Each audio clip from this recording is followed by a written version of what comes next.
जी students, हमारा next question जो है वो सिंपल माइक्रोस्कोप है। What is a simple microscope, explain it's working principle.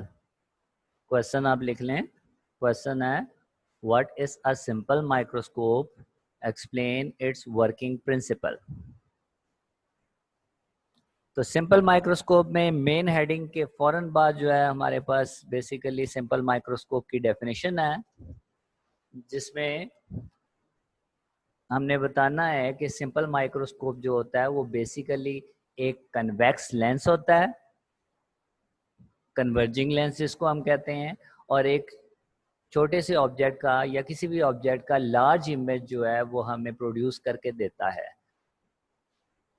तो लिखा हुआ है ए मैग्नीफाइंग ग्लास इससे कन्वेक्स लेंस, मैग्नीफाइंग ग्लास जो कि बड़ा करके चीज़ों को दिखाता है, ऐसा glass which is used to produce magnified image of small object, hence it is also called simple microscope।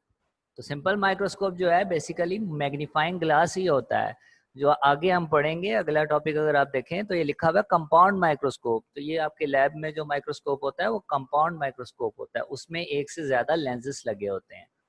तो इस वक्त हम बात कर रहे हैं सिंपल माइक्रोस्कोप की।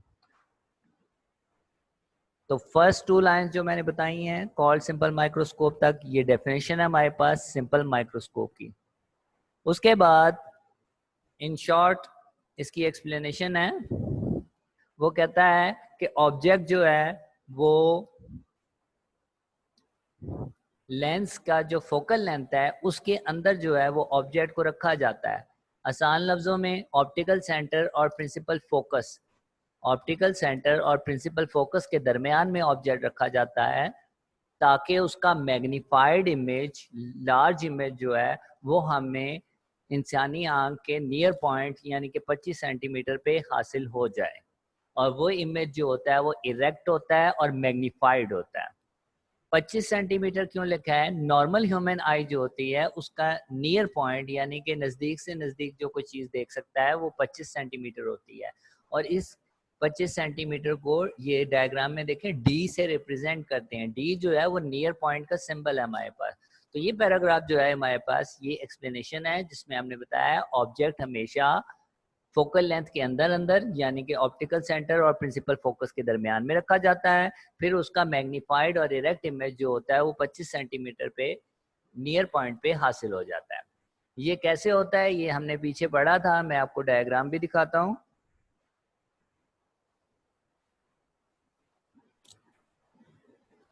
जी, जब हमने ये कन्वेक्स की इमेज फॉर्मेशन की थी तो हमने जब इसकी लास्ट हेडिंग की थी object between lens and F, ये है विद इन फोकल लेंथ। आप देख सकते हैं ओ और एफ के दरमियान में जब ऑब्जेक्ट है ये विद इन फोकल लेंथ कहलाता है।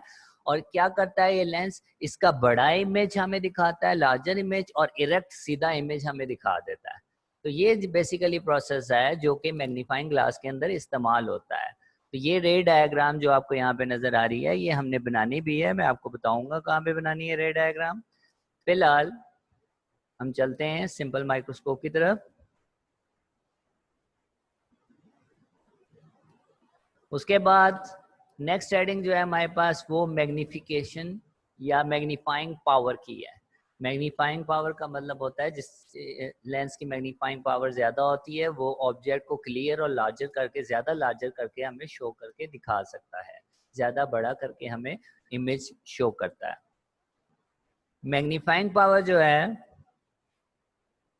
हेडिंग के साथ हमने अभी हम निशान लगाते हैं, तो ये हेडिंग के साथ अप टू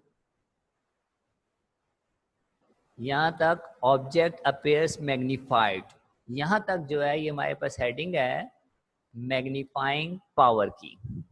और मैग्नीफाइंग पावर जो है हमारे पास इसके साथ अगर आप साइड पे देखें, राइट साइड पे ए और बी दो डायग्राम्स हमें दिखाई दे रही हैं। ये ए और बी डायग्राम जो हैं ये हमने बनानी है मैग्नीफाइंग पावर के साथ।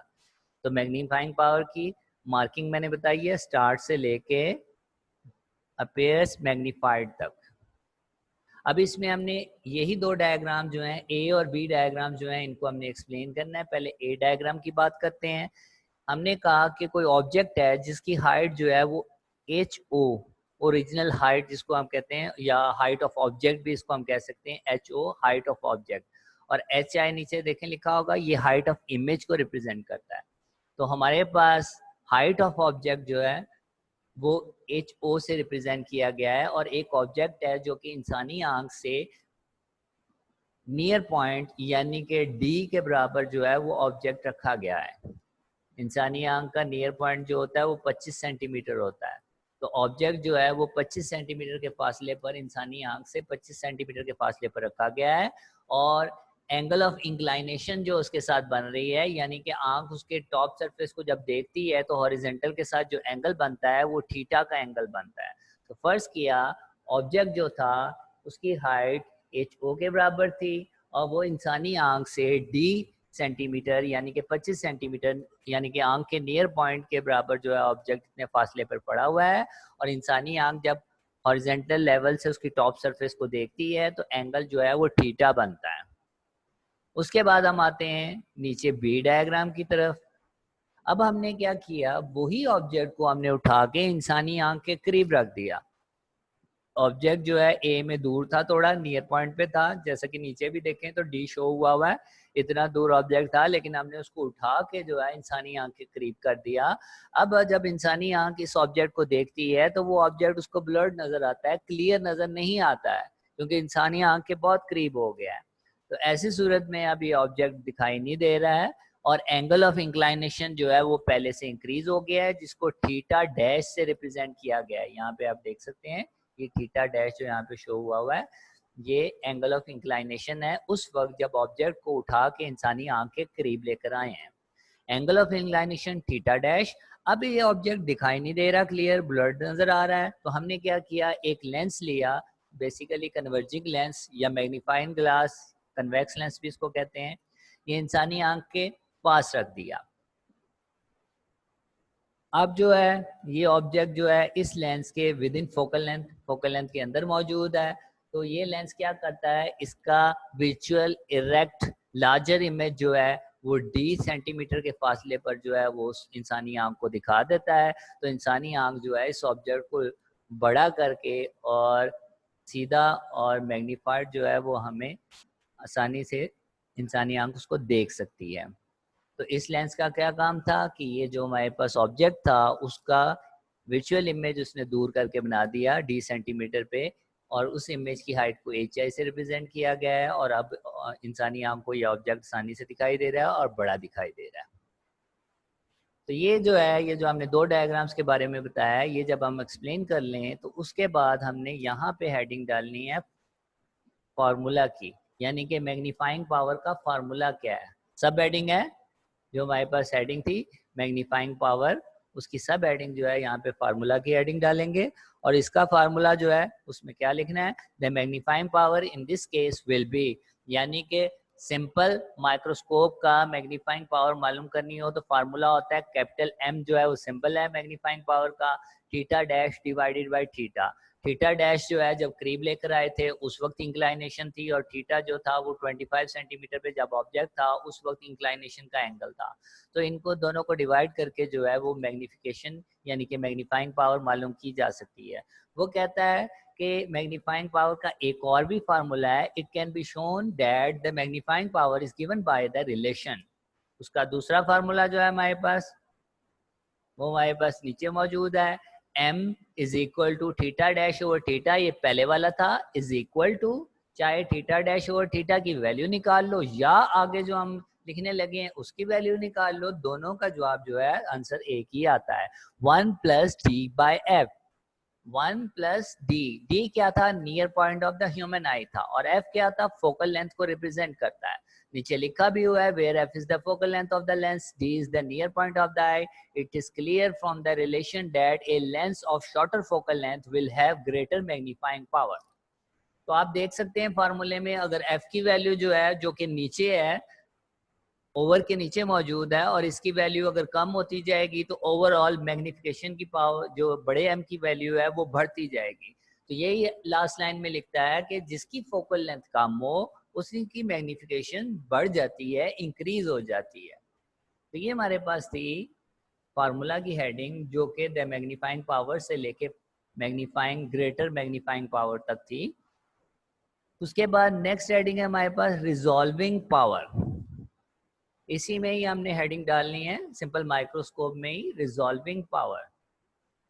रिजॉल्विंग पावर नाम से पता चल रहा है दो चीज़ों में फ़र्क कर सकें, आसानी से हम बता सकें, रिजॉल्व कर सकें कि इनमें से कौन सा ऑब्जेक्ट जो है, यानी कि अगर हमारे पास दो टाइनी ऑब्जेक्ट हैं एक दूसरे के बहुत करीब पड़े हुए और आसानी से उनमें फ़र्क कर सकें, तो ये माइक्रोस्कोप की रिजॉल्विंग पावर कहलाएगी। या कोई से भी डिस्टेंट और दूर ऑब्जेक्ट हैं बड़े बड़े और एक दूसरे के करीब हैं और हम ये माइक्रोस्कोप का इस्तेमाल करते हैं, यानी कि मैग्नीफाइंग लेंस का इस्तेमाल करते हैं और इन दोनों में फ़र्क कर सकें, तो ये रिजॉल्विंग पावर कहलाती है। लेकिन दूर की चीज़ों के लिए टेलीस्कोप का इस्तेमाल करना है और नज़दीक की चीज़ों के लिए माइक्रोस्कोप का इस्तेमाल करना है। तो लिखा हुआ है the resolving power of an instrument is its ability to distinguish between two closely placed objects और पॉइंट सोर्सेस। करीब पड़े हुए दो ऑब्जेक्ट में फ़र्क करना जो है, तमीज़ कर लेना जो होती है, ये एबिलिटी जो होती है किसी भी माइक्रोस्कोप के अंदर या टेलीस्कोप के अंदर, ये रिजॉल्विंग पावर कहलाती है। ये छोटी सी इसकी एक्सप्लेनेशन है रिजॉल्विंग पावर की। वो कहता है कि दो टाइनी ऑर्गेनिजम्स हों, छोटे छोटे हमारे पास सेल वगैरह मौजूद हों और उनके दरमियान आसानी से फ़र्क कर सकें, तो ये अच्छे टेलीस्कोप यानी कि अच्छे रिजॉल्विंग पावर वाले माइक्रोस्कोप, अच्छे रिजॉल्विंग पावर वाले माइक्रोस्कोप से कर सकते हैं।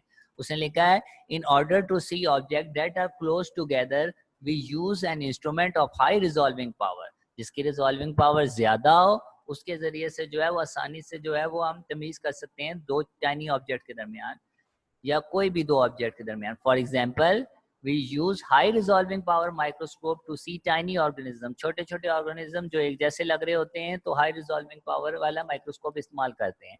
And a telescope to view distant stars, और दूर की चीज़ों के लिए चूंकि टेलीस्कोप का इस्तेमाल होता है तो हम टेलीस्कोप का इस्तेमाल करते हैं दूर की चीज़ों के लिए।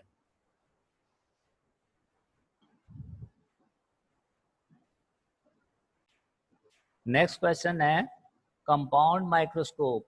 What is a compound microscope? Explain its working principle. What is a compound microscope? Explain its working principle. Compound microscope क्या है और इसका वर्किंग प्रिंसिपल किस तरीके से ये काम करता है वो भी हमने इसमें बताना है। तो सबसे पहले कंपाउंड माइक्रोस्कोप की डेफिनेशन है। कंपाउंड माइक्रोस्कोप एक कन्वर्जिंग, बल्कि इसके अंदर कन्वर्जिंग लेंसेस ही होते हैं। दो कन्वर्जिंग लेंसेस मौजूद होते हैं जिनमें से एक को ऑब्जेक्टिव लेंस कहते हैं और एक को आई पीस लेंस कहते हैं, और ये छोटे छोटे ऑब्जेक्ट को इन्वेस्टिगेट करने के लिए इस्तेमाल किया जाता है। तो कंपाउंड माइक्रोस्कोप सिंपल माइक्रोस्कोप से ज़्यादा अच्छा होता है। इसमें दो लेंस होते हैं हमारे पास, इनमें से एक लेंस को ऑब्जेक्टिव लेंस और एक लेंस को आईपीस लेंस कहते हैं, और टाइनी ऑर्गेनिज्म को ऑब्जर्व करने के लिए इस्तेमाल किया जाता है। उसके बाद ये जो नीचे डायग्राम बनी हुई है ये आपने बनानी है, यानी कि डेफिनेशन के बाद ही ये डायग्राम आपने बनानी है, और इनमें से लेबलिंग जो है वो आप बेशक चंद एक कर लें, जिनका जिक्र आएगा उनका कर सकते हैं। जिस तरह आई पीस का जिक्र आया और ऑब्जेक्टिव लेंस का जिक्र आया तो इनको लेबल कर सकते हैं। यहाँ पे लिखा भी हुआ है ये ऑब्जेक्टिव है हमारे पास और ये आई पीस है। आई पीस लेंस वो होता है जो कि माइक्रोस्कोप में आंख के पास होता है, और ऑब्जेक्टिव लेंस वो होता है जो ऑब्जेक्ट के पास पड़ा होता है lens. Following are some features of compound microscope. यहाँ पे हेडिंग आएगी features of compound microscope. Features of compound microscope, definition के बाद डायग्राम और उसके बाद फीचर्स की heading features of compound microscope. Compound microscope जो होता है उसमें ये तीन फीचर्स पाए जाते हैं, तीन खूबियां पाई जाती हैं। ये तीन चीजें लाजमी होती हैं कंपाउंड माइक्रोस्कोप के अंदर। पहले ये है कि ये मैग्निफिकेशन जो होता है सिंगल लेंस से ज्यादा अच्छी देता है, ग्रेटर देता है। यानी कि सिंगल लेंस वाला हमारे पास माइक्रोस्कोप हो या डबल लेंस वाला हो, तो डबल लेंस वाला जो कि कंपाउंड माइक्रोस्कोप है ज्यादा मैग्निफिकेशन देगा, बड़ा करके दिखाएगा, क्लियर करके दिखाएगा। सिंपल वाला जो है वो इतना बड़ा करके टाइनी ऑर्गेनिज्म को नहीं दिखा सकता है। सेकंड हमारे पास जो है फीचर ये है कि F not is less than 1 centimetre. F focal length को रिप्रेजेंट करता है और एफ के साथ जो छोटा सा हुआ है वो ओ जो है वो ऑब्जेक्ट को रिप्रेजेंट कर रहा है। ऑब्जेक्टिव लेंस का जो फोकल लेंथ है वो हमेशा 1 सेंटीमीटर से कम होता है। FO focal length of objective lens वो 1 सेंटीमीटर से हमेशा कम रखा जाता है कंपाउंड माइक्रोस्कोप में। थर्ड फीचर ये है कि FE जो होता है, F for focal length, E for eyepiece. Eyepiece की फोकल लेंथ जो होती है वो फ्यू सेंटीमीटर्स रखी जाती है। वो डिपेंड करता है हम कितना बड़ा माइक्रोस्कोप बनाना चाह रहे हैं, उसके हिसाब से होता है। तो ये 3 फीचर्स हैं कंपाउंड माइक्रोस्कोप के। एज शॉर्ट क्वेश्चन भी आ सकते हैं। पहला ये था कि मैग्निफिकेशन ग्रेटर देता है सिंगल लेंस से। दूसरा ये था कि फोकल लेंथ ऑब्जेक्टिव की कम होती है 1 सेंटीमीटर से। और तीसरा ये था कि फोकल लेंथ आई पीस की फ्यू सेंटीमीटर, कुछ सेंटीमीटर्स तक होती है। उसके बाद नेक्स्ट हेडिंग है हमारे पास magnification of compound microscope. Compound microscope की मैग्निफिकेशन जो है वो, ये पूरा पैराग्राफ और विद डायग्राम, ये डायग्राम आपने बनानी है, रे डायग्राम लिखी हुई है, ये आपने बनानी है इसके साथ। और इसमें आपको अभी एक्सप्लेन करते हैं ये क्या है, लेकिन रिटन पहले देख लें, रिटन की तरफ पहले गौर करें। वो कहता है कि ऑब्जेक्ट जो है वो OP है, ये आप देख सकते हैं OP जो है वो हमारे पास यहाँ पे ऑब्जेक्ट पड़ा हुआ है। इसके आगे जो है हमारे पास पहला लेंस जो है ये ऑब्जेक्टिव लेंस है हमारे पास, क्योंकि ऑब्जेक्ट के पास वाला लेंस ऑब्जेक्टिव लेंस है। और ऑब्जेक्टिव लेंस छोटा आपको नजर आ रहा है और दूर वाला आईपीस वाला बड़ा नजर आ रहा है। तो ऑब्जेक्टिव लेंस आपने छोटा ही ड्रॉ करना है और इसकी फोकल लेंथ कम है, क्योंकि हमने ऊपर पढ़ा भी था ऑब्जेक्टिव की फोकल लेंथ जो है लेस देन 1 सेंटीमीटर होती है और आईपीस की ग्रेटर देन फ्यू सेंटीमीटर्स होती है, कुछ फ्यू सेंटीमीटर्स होती है या 1 सेंटीमीटर से ज्यादा होती है। उसके बाद हमने क्या कहा, सबसे पहले हमने ये बताया कि ये जो हमारे पास ऑब्जेक्टिव लेंस है इसके हमने आगे OP ऑब्जेक्ट रखा हुआ है। रिटर्न में हम बात करें, पहले OP ऑब्जेक्ट जो है वो ऑब्जेक्टिव लेंस के आगे पड़ा होता है और इसका इमेज जो है इन्वर्टेड और थोड़ा लार्जर जो है वो QR यानी कि I1 हासिल होता है हमारे पास। और जो हमारे पास आईपीस पड़ा होता है इसके पीछे, उसकी फोकल लेंथ के अंदर अंदर जो है वो QR मौजूद होता है। QR जो है एज एन ऑब्जेक्ट बिहेव करता है आईपीस लेंस के लिए। और ये इसका जो है वो बड़ा इमेज जो है जो कि I2 से रिप्रेजेंट हुआ है, इसका बड़ा इमेज जो है वो हमें रिप्रेजेंट कर देता है TS पे दूर करके। तो ये जो है हमारे पास इस तरीके से इस वर्किंग करता है और ये वो है जो हमने रिटर्न करना है। रिपीट कर रहा हूँ, OP ऑब्जेक्ट है जो कि लेंस, कौन सा लेंस है, ऑब्जेक्टिव लेंस के आगे पड़ा हुआ है और इसका काम होता है इसका इन्वर्टेड और लार्जर इमेज I1 हासिल कर देता है। हमारे पास ये I1 नजर आ रहा है। I1 जो है आईपीस के लिए ऑब्जेक्ट होता है और उसकी फोकल लेंथ के अंदर अंदर ये बना हुआ होता है, यानी कि ऑप्टिकल सेंटर और FE के दरमियान में मौजूद होता है कहीं। तो ये जो लेंस होता है आईपीस, इसका लार्जर इमेज जो है TS यानी कि I2 हमें हासिल कर देता है और वो F0 के बियॉन्ड होता है, यानी कि ऑब्जेक्टिव के फोकल प्रिंसिपल फोकस के बियॉन्ड पीछे जाके जो है वो लार्जर इमेज हमें शो कर देता है। तो यहाँ पे जो है हमारे पास ये रिटर्न इसका कंप्लीट होता है। डायग्राम मैं भी एंड में आपको एक्सप्लेन करता हूँ इसकी। उसके बाद हम आते हैं फार्मूला की तरफ। फार्मूला जो है मैग्निफिकेशन का हमने ड्राइव नहीं करना। कैपिटल M मैग्निफिकेशन को रिप्रेजेंट करता है, L/F0 ब्रैकेट 1 + D/FE, ये इसका फार्मूला है। M मैग्निफिकेशन, L जो है ये अगर आप डायग्राम में भी देखें दोनों लेंसेज के दरमियान जो फासला है उसको L से रिप्रेजेंट किया, दोनों लेंस के दरमियान फासला L से रिप्रेजेंट किया गया है। तो L जो है डिस्टेंस बिटवीन बोथ लेंसेज है। इसको हम लेंथ ऑफ माइक्रोस्कोप भी कहते हैं, क्योंकि ये डिस्टेंस बढ़ जाए माइक्रोस्कोप की लेंथ भी बढ़ जाती है। FO जो है focal length of objective, FE जो है focal length of eyepiece और D जो है वो हमने पहले भी पढ़ा था नियर पॉइंट ऑफ द आई, आंख का नियर पॉइंट होता है हमारे पास। और एंड में हमने यूजेस लिखने हैं। यूजेस में बस नाम याद रखें कि कहाँ कहाँ इस्तेमाल होता है। बैक्टीरिया की रिसर्च के लिए इस्तेमाल होता है, टाइनी ऑर्गेनिज्म को देखने के लिए इस्तेमाल होता है, बॉटनी में इस्तेमाल होता है, जियोलॉजी में इस्तेमाल होता है, माइक्रोबायोलॉजी में इस्तेमाल होता है, साइंस की बहुत सी फील्ड में जो है इसका इस्तेमाल किया जाता है कंपाउंड माइक्रोस्कोप। अब स्टूडेंट्स ये जो डायग्राम है जो कि रे डायग्राम है, इसको मैं थोड़ा सा आपको एक्सप्लेन कर दूं, आपके बनाने में आसानी रहेगी। सबसे पहले आपने काम ये करना है, जो हमारे पास पीछे रे डायग्राम थी मैं आपको दिखा भी देता हूँ।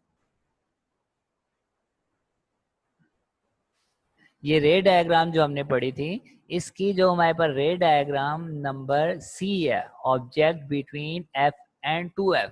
ये वाली डायग्राम आपने सबसे पहले बनानी है। आप जहन में रख लें कि सी वाली डायग्राम आपने सबसे पहले बनानी है। ये जो लेंस आपको दिखाई दे रहा है ये ऑब्जेक्टिव लेंस होगा हमारे पास, और फिर हमारे पास सेम ऐसे ही डायग्राम हासिल हो जाएगी। इसमें आप देख सकते हैं 1 2 3 रेस नजर आ रही हैं। ये नीचे वाली एफ वाली रे जो है इसकी जरूरत नहीं है, इतना कम्प्लेक्स करने की जरूरत नहीं है। सिर्फ पैरेलल वाली रे और ऑप्टिकल सेंटर से गुजरने वाली रे से इमेज बना लेना है। वापस आते हैं हम कंपाउंड माइक्रोस्कोप की तरफ।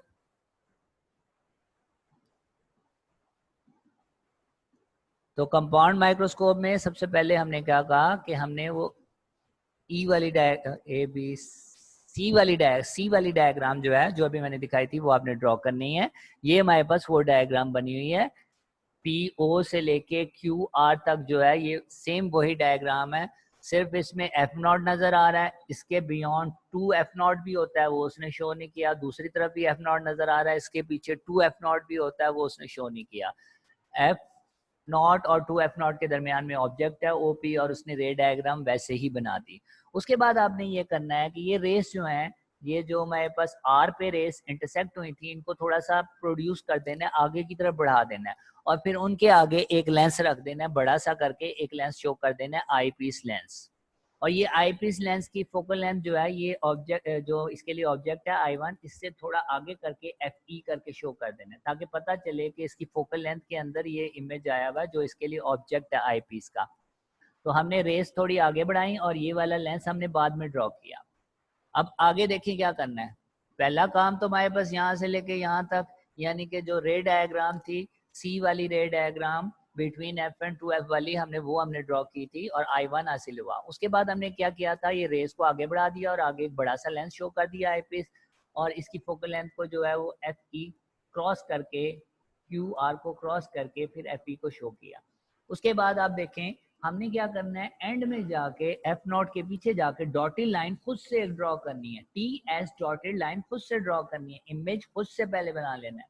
उसके बाद इसकी टॉप से जो है डॉटेड लाइन बनाएं और लेंस तक, यानी कि लेंस में जहाँ पे स्ट्राइक हुई थी ये दोनों रेस, वहां तक स्केल की मदद से इनको ज्वाइन कर देना है।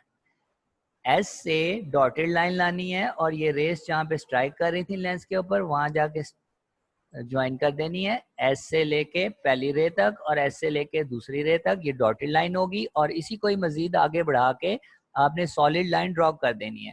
ये सॉलिड लाइन इंडिकेट कर रही है कि रेस आई, इस लेंस के अंदर रिफ्लेक्ट हुई और फिर हमारे आईज की तरफ चली गई। बाकी लेबरिंग आपकी वैसे ही है। L जो है हमारे पास डिस्टेंस है दोनों लेंसेज के दरमियान में, और I1 जो है वो हमारे पास QR जो कि इमेज था उसको रिप्रेजेंट करता है, I2 बाद वाले इमेज को रिप्रेजेंट करता है जो कि TS है हमारे पास, D जो है हमारे पास डिस्टेंस है फाइनल इमेज और I के दरमियान में, और FE जो है हमारे पास जो कि आई पीस का फोकल लेंथ था, प्रिंसिपल फोकस था FE, उसकी फोकल लेंथ को रिप्रेजेंट कर रहा है FE।